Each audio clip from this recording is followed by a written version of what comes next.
ఎప్పుడు వస్తుంటే హెలికాప్టర్ని చూస్తూ ఉంటే, కోనసీమ చూస్తుంటే, రాజోలు చూస్తూ ఉంటే, మనకి పి గన్నవరం చూసినా, అమలాపురం పోయినా, మన ఇటు రాజోలు వచ్చినా ఆ పైనుంచి చూస్తుంటే ఎంత సుందరంగా ఉందో, ఎంత అందంగా ఉందో. కొబ్బరి తోపులు, అందమైన నదులు, కాలువలు ఊహించుకోండి. వీటి మధ్యలో నుంచి ఒక రైలు కూతతో ఒక రైల్వే ఒక ట్రైన్ పోతా ఉంటే ఎంత సుందరంగా ఉంటుంది. కేరళ తరహాలో, రాజస్థాన్లో ప్యాలెస్టాన్ వీల్స్ లాగా మనం ఈ కొబ్బరి తోపుల మధ్య మనం కూర్చోబెట్టి ఒక చక్కటి రైల్వే లైన్ చేసుకోగలిగితే మనకి చాలా అద్భుతమైన మనకి టూరిజం డెవలప్ అవుద్ది. ఇంతమంది యువతకి ఉపాధి అవకాశాలు ఎక్కడి నుంచి కల్పిస్తాం? డబ్బులు ఇచ్చుకుంటే వెళ్ళిపోతే సరిపోదు, డబ్బులు ఇచ్చుకుంటే వెళ్తే సరిపోదు. డబ్బులు సృష్టించాలి. సంపదను ఎక్కడి నుంచి సృష్టిస్తాం? మనం పని చేయాలి కదా. ఈ రోజు నేను ఇన్ని వేల మందికి కౌలు రైతులకి డబ్బులు ఇవ్వగలిగాను, ఒక్కొక్కరికి ₹1,00,000 చొప్పునంటే నాకు నటన అనే ఒక సమర్థత, ఒక ప్రతిభ ఉంది. చిరంజీవి గారు పెట్టిన భిక్ష అది చేయడం వల్ల రాజకీయాలకు చేశాను, రాజకీయాల్లోకి వచ్చా. కానీ నిజంగా ఒక సమర్థత, ఒక ప్రతిభ ఉంటే అది ఒక భీమ్లా నాయక్ సినిమా అయింది, ఒక వకీల్ సాబ్ సినిమా అయింది. సినిమాలు చేస్తే డబ్బు అంటే పని చేస్తేనే డబ్బు వస్తాయి. ఆ డబ్బుకి నేనేం చేశాను? నేను కూర్చోబెట్టి నేను రైతాంగానికి హెల్ప్ చేయగలిగాను. అదే ప్రభుత్వం కూడా సంపద సృష్టించాలి, ఉద్యోగాలు ఇవ్వాలి, ఉపాధి అవకాశాలు కల్పించాలి. రైతాంగానికి సరైన కాలువలు పూడికి తీసి డ్రైనేజీల వ్యవస్థను బాగు చేసి నిజంగా పంట పండే పరిస్థితులు పెట్టాలి, సంపద సృష్టించాలి. అప్పుడు ఎవరికైనా సరే దారిద్ర్య రేఖ దిగువనున్నా కానీ, ఎస్సీ సామాజిక వర్గానికి కానీ, బీసీలకు కానీ ఎవరికైనా సరే మన డబ్బు ఇవ్వాలంటే సంపద సృష్టించందే ఎంత డబ్బుని అప్పులు తెచ్చి పెడతాం మనం? మీరు చెప్పండి. నేను సంపదను సృష్టించాను కాబట్టే కౌలు రైతాంగానికి ఇచ్చాను. జగన్ చెప్తా ఉన్నాడు, కూటమి ప్రభుత్వం వస్తే మన సంక్షేమ కార్యక్రమాలు ఆపేస్తామని చెప్పాం. సంక్షేమ కార్యక్రమాలు జగన్ చేయట్లా. జగన్ తాత ముల్లే ఇవ్వట్లేదు. ఇది మన డబ్బు. మనం తినే ప్రతి గింజ మీద, తాగే ప్రతి బొట్టు మీద, మనం ఏమి చేసినా పన్నుల మీద పెట్టే ట్యాక్స్ ప్రభుత్వానికి కడుతున్నాం. బ్యాంకులో డబ్బులు ఉంటాయి. బ్యాంకులో డబ్బులు ఏం చేస్తాం? మనకి డిపాజిట్ చేస్తే ఆ మేనేజర్లు వాళ్ళ సొంతది కాదు ఆ డబ్బు. అలాగే ప్రభుత్వం మీద పెట్టిన డబ్బు జగన్ సొంతం కాదు, అది మనందరి డబ్బు. నాయకత్వం ఎలా ఉండాలి అంటే ఏ సమస్యకి ఎక్కువ డబ్బు ఇవ్వాలి, రైతాంగానికి ప్రాధాన్యత ఇవ్వాలా, మహిళలకు ప్రాధాన్యత ఇవ్వాలా, ఏ సమయంలో ఎవరికి ప్రాధాన్యత ఇవ్వాలనేదే నాయకత్వం తాలూకు లక్షణం. వారి కార్యక్రమాలు అలా ఉండాలి.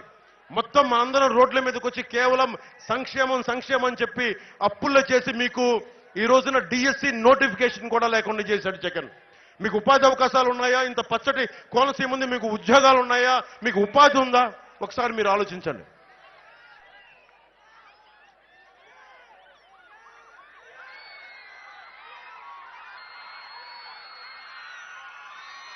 ముఖ్యంగా అంతర్వేదిలో, ముఖ్యంగా మత్స్యకార సామాజిక వర్గానికి కూటమి ప్రభుత్వం ఒక జట్టి రావడానికి, ఒక హార్బర్, ఫిషింగ్ హార్బర్ చేయడానికి మేము సంపూర్ణంగా కృషి చేస్తాం.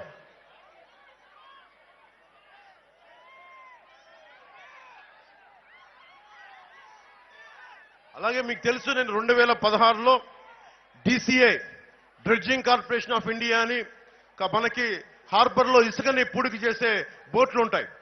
ఆ డ్రెడ్జింగ్ కార్పొరేషన్ ఆఫ్ ఇండియా దానికి సంబంధించి నిజంగా కనుక ఇక్కడ ఒక రీజనల్ ఆఫీస్ కనుక పెడితే మన రాజోల్లో మీలాంటి యువతకి చాలా మందికి ఉపాధి అవకాశాలు వస్తాయి. ఇది నేను ప్రధానమంత్రి గారితో, కేంద్ర నాయకత్వంతో మాట్లాడి ఇక్కడ ఒక స్థానికంగా ఉండే ఒక కార్పొరేషన్ రీజనల్ ఆఫీస్ ని, DCI రీజనల్ ఆఫీస్ ఇక్కడ డెవలప్ చేసే పరిస్థితిని హరీష్ గారు, మనకి వరప్రసాద్ గారు, మేము బాధ్యత తీసుకుంటాం. ముఖ్యంగా గోదావరి జిల్లాకి ఆధ్యాత్మిక క్షేత్రాలు ఇక్కడ చాలా ఉన్నాయి. ఈ ఆధ్యాత్మిక క్షేత్రాలకు సంబంధించి ప్రతి ఒక్కరికి ఇక్కడ టూరిజం డెవలప్ చేస్తాం. పర్యాటకానికి సంబంధించి ప్రత్యేకమైన దృష్టి పెడతాం. గోదావరి ఒడ్డున బలంగా దిండి రిసార్ట్స్ ఉన్నాయి. దిండి రిసార్ట్స్ ఎంత అద్భుతంగా ఉంటాయో మీకు తెలుసు. అలాంటిది ఈ తీర ప్రాంతం అంతా రిసార్ట్స్ కనుక కేరళ తరహాలో మనం డెవలప్ చేసుకోగలిగితే, కేరళ తరహాలో టూరిజం డెవలప్ చేసుకోగలిగితే బోల్డ్ అంతా ఉపాధి అవకాశాలు లభిస్తాయి. అంతేగాని వచ్చిన ప్రతిదీ కూడా నాకేంటి అని అనకుండా, మనకి లాభాలు లేకుండా, లంచాలు లేకుండా నిజంగా మీకోసం పనిచేసే ప్రభుత్వాన్ని మేము తీసుకొస్తాం.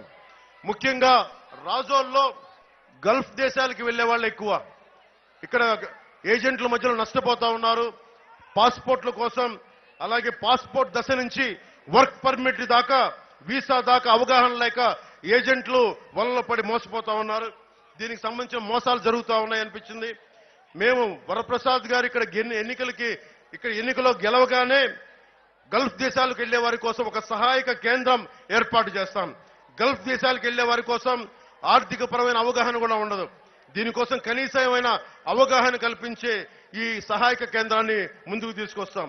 అలాగే గల్ఫ్ దేశాలకు వెళ్లే వాళ్ళకి ఎలాంటి స్కిల్స్ నేర్చుకుంటే మీకు మంచి ఉద్యోగాలు వస్తాయి, ఉపాధి అవకాశాలు వస్తాయని చెప్పి కూడా ఆ స్కిల్స్ ని గుర్తించి ఇక్కడ ట్రైనింగ్ ఇచ్చి మిమ్మల్ని గల్ఫ్ దేశాలకు పంపిస్తాం. అలాగే రాజోలు ప్రాంతంలో మనకి గోదావరి సంగమం, వశిష్ట, మనకి గోదావరి సంగమం చాలా గొప్పది. ఇది అన్నా చెల్లెళ్ళు గట్టు అంటాం మనం దీనిని ప్రపంచమంతా తెలిసేలాగా, దేశం అంతా తెలిసేలాగా జనసేన, టీడీపీ, భారతీయ జనతా పార్టీ కూటమి వల్ల ఈ ప్రతిదాన్ని కూడా అద్భుతమైన టూరిజం స్పాట్ గా చేసే అవకాశాన్ని తీసుకుంటాం. ముఖ్యంగా కోనసీమ పి గన్నవరం కానీ, అమలాపురం కానీ, మన రాజోలు కానీ, ఈ మూడిటికి సంబంధించి సినిమా షూటింగ్లకు రావాలి అంటే ఇక్కడ నిజంగా సినిమా స్టూడియోలు డెవలప్ అవ్వాలి. ఇక్కడ ఇది చాలా అవసరం. ఎందుకంటే ఇన్ని కోట్ల జనాభా పెరిగిపోతుంది. భారతదేశం నుంచి వచ్చి ఈ పచ్చని పరిసరాలని, ఈ గోదావరి తీరాన్ని డెవలప్ చేసుకోవాలంటే నిజంగా ఇక్కడ ప్రభుత్వం తరపు నుంచి సినిమా స్టూడియో లాంటివి డెవలప్ కావాలి.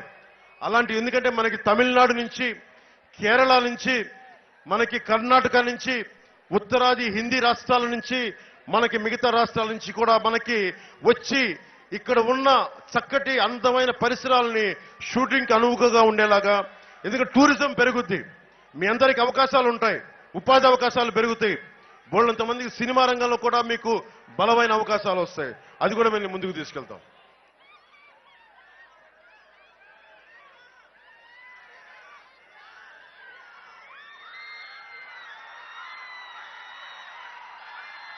అంతర్వేది దేవస్థానం భూముల్ని అన్యక్రాంతం అవుతున్నాయి. చాలా లాస్ట్ టైం పోయినప్పుడు ఇవన్నీ అడ్డగోలుగా దోచేశారని చెప్తా ఉన్నారు. దేవుడి మాన్యాలు ఎవరు తీసుకెళ్లినా చాణక్యుడు చెప్పినట్టుగా తరాలు ఎగిరిపోతాయి. దేవుడు మాన్యం ఎవరు ముట్టుకున్నా తరాలు ఎగిరిపోతాయి, గుర్తుపెట్టుకోండి. దేవుడు మాన్యాలను తిరిగి దేవస్థానానికే చెందేలాగా మేము బాధ్యత తీసుకుంటాం. అలాగే రాజోల్ని స్మార్ట్ సిటీ చేస్తామని ఓఎన్జీసీ ప్రకటించినా దానిని వెనకాల పడే వాళ్ళు ఎవరు లేరు.